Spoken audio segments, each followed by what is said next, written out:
IndiGo సంక్షోభం కేంద్రం serious అయింది. ఇండిగో సీఈఓపై వేటు వేసే అవకాశం ఉంది. సీఈఓ పీటర్ ఎల్బర్ట్స్ తొలగించేలా ఇండిగోకు ఆదేశాలు జారీ చేసే అవకాశం ఉంది. అలాగే ఎయిర్లైన్పై భారీగా జరిమానా విధించేందుకు సిద్ధమవుతోంది కేంద్రం.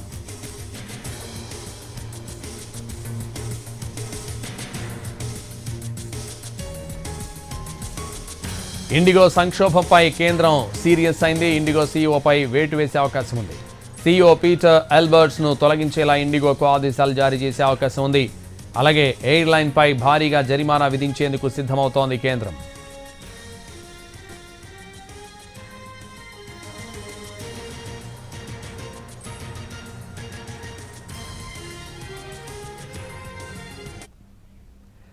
ఇండిగో సంక్షోభంపై కేంద్రం సీరియస్ అయింది. ఇండిగో సీఈఓపై వేటు వేసే అవకాశం ఉంది. ఇదే విషయానికి సంబంధించి మరింత సమాచారం మా ప్రతినిధి ఢిల్లీ నుంచి రాజు అందిస్తారు. రాజు, ఇండిగో సీఈఓపై వేటు వేసే అవకాశం ఉన్నట్టు తెలుస్తోంది. దీనికి సంబంధించిన డీటెయిల్స్ ఏంటి? సంతోష్, ఇండిగో సంక్షోభం అనేది అతి పెద్దదిగా మారిపోయింది. సో ఈ విషయంలో ఇప్పుడు స్వయంగా ప్రధానమంత్రి నరేంద్ర మోడీ సమీక్ష నిర్వహిస్తున్నటువంటి పరిస్థితి కనిపిస్తుంది. ఎందుకంటే గత 4 రోజులుగా ఇండిగో చేస్తున్నటువంటి రద్దు అనేది పెద్ద ఎత్తున ప్రయాణికులందరూ కూడా ఇబ్బందులు పడుతూనే ఉన్నారు. అంటే ప్రయాణికులకు సరైనటువంటి సమయంలో సమాచారం ఇవ్వకపోగా వాళ్ళందరూ ఎప్పుడైతే ఎయిర్పోర్ట్లోకి రీచ్ అయ్యి ఏకంగా వాళ్ళ లగేజ్ అంతా కూడా చెక్ఇన్లో వేసుకొని లగేజ్కి ఇచ్చిన తర్వాత వాళ్ళు ఫ్లైట్ ఎక్కడానికి వెళ్ళేటటువంటి గేట్ ఏదైతే ఉంటుందో ఆ గేట్ వరకు వెళ్ళాక అప్పుడు ఫ్లైట్ క్యాన్సిల్ అయినటువంటి సమాచారం అందుతుంది. సో దానివల్ల ప్రయాణికులు ఎయిర్పోర్ట్కు రీచ్ అవ్వడం, ఆ తర్వాత జరిగినటువంటి పరిణామాలు, వీటన్నిటి నేపథ్యంలోనే తీవ్ర ఇబ్బందులకు గురయ్యారు. సో ఈ సమస్య ఇంత పెద్దదిగా మారుతుంటే అధికారులు కానీ సివిల్ ఏవియేషన్ మినిస్ట్రీ కానీ ఏం చేస్తుందనేటువంటి అంశం పైన ప్రధానంగా ప్రధానమంత్రి రివ్యూలో ప్రశ్నించారు. సో దానికి సంబంధించి డీజీసీఏ కూడా ప్రత్యేకమైనటువంటి నోట్ సమర్పించింది. మరోవైపు ఇండిగోకు అంటే గత 18 నెలల క్రితమే పైలట్ల రోస్టర్ విషయంలో, ఫ్లైట్ క్రూ విషయంలో ఉన్నటువంటి నియమాలకు సమయం ఇచ్చినప్పటికీ కూడా వాటన్నిటిని అమలు చేసేందుకు 18 నెలల పాటు సమయం ఇచ్చినా ఇండిగో కావాలనే పట్టించుకోలేదు. సో తీరా సమయం వచ్చాక ఇప్పుడు తమ వద్ద పైలట్లు లేరు, సో ఫ్లైట్ సిబ్బంది కూడా లేరు అంటూ విమానాలన్నింటినీ కూడా రద్దు చేస్తూ వస్తుంది.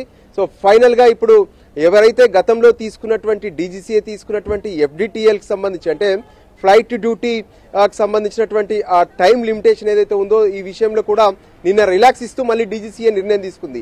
వాస్తవానికి ఆ నిర్ణయాన్ని తీసుకున్నదే ప్రయాణికుల సంక్షేమం కోసం, వాళ్ళ భద్రత కోసం. సో మళ్ళీ ఇప్పుడు ఎందుకు వెనక్కి తగ్గారు అనే విషయంపైన కూడా ప్రధానమంత్రి డీజీసీఏ అధికారులను ప్రశ్నించారు.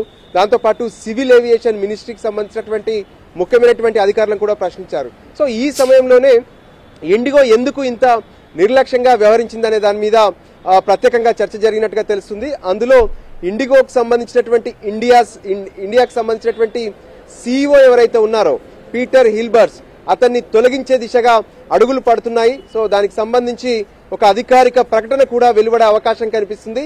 ఎందుకంటే దీనికి బాధ్యులు ఎవరు అనే దాని మీద ఇప్పటికే ఒకవైపు రివ్యూ జరుగుతుంది, సమీక్ష జరుగుతుంది, దాంతోపాటు విచారణ కూడా జరుగుతుంది.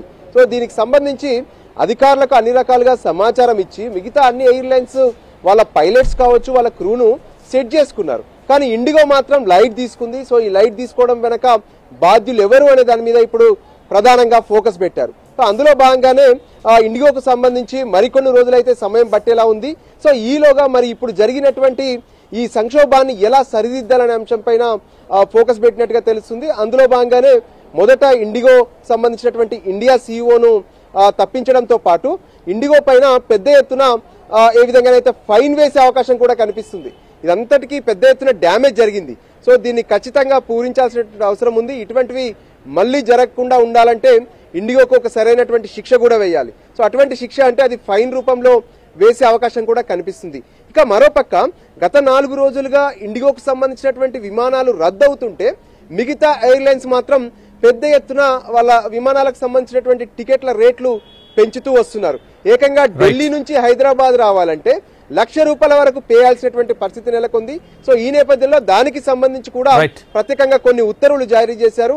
దేశవ్యాప్తంగా మొత్తానికి 15,000కు మించి ఎక్కడ కూడా టికెట్ ధరలు పెంచడానికి వీల్లేదు అంటూ కూడా ఇప్పటికే ఆదేశాలు జారీ చేశారు. మొత్తానికి ఈ కొనసాగుతున్నటువంటి ఇండిగో సంక్షోభం పైన ప్రధానమంత్రి స్వయంగా ఫోకస్ పెట్టారు. రైట్, థాంక్యూ రాజు.